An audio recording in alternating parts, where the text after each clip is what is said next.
Mais il ne faut pas que la charge prenne le pas sur le reste, parce que la charge, elle va te faire commettre une erreur. Si tu es axé sur la charge, elle va te faire commettre une erreur. En fait, on sait que la charge, elle doit venir au moment précis. Il faut que tu travailles le plus lourd possible, mais ça ne surviendra, ça n'arrivera qu'en fin de séance, puisque toi, tu as la possibilité, avec le programme, la procédure PPM, d'améliorer les performances de façon progressive. Et c'est justement parce que les performances, elles arrivent, elles surviennent de façon progressive, que tu peux les améliorer. Puisque il faut préparer le muscle exercé, les groupes de muscles qui aussi interviennent dans le mouvement, quand tu fais un développé couché par exemple. Il faut avoir les angles de travail qui conviennent, l'amplitude qui convienne, la vitesse qui convient, etc., les charges.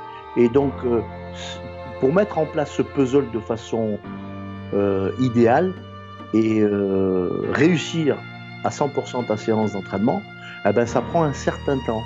Mais attention, tu es dépendant, exclusivement dépendant de tes ressources. Alors, il peut y avoir un jour où tu vas finir tes développés couchés avec un poids, par exemple, je sais pas moi, 50, 45 kilos, 60 kilos, et un autre jour où tu travailleras, où tu obtiendras des résultats similaires au niveau de la sensation musculaire avec moins ou plus de poids.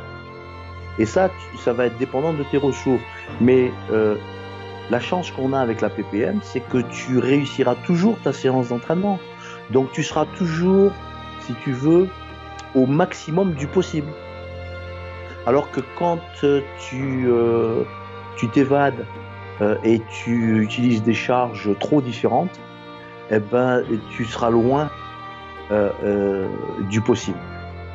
Forcément, la charge peut prendre le pas dessus, le reste peut prendre le pas sur le reste.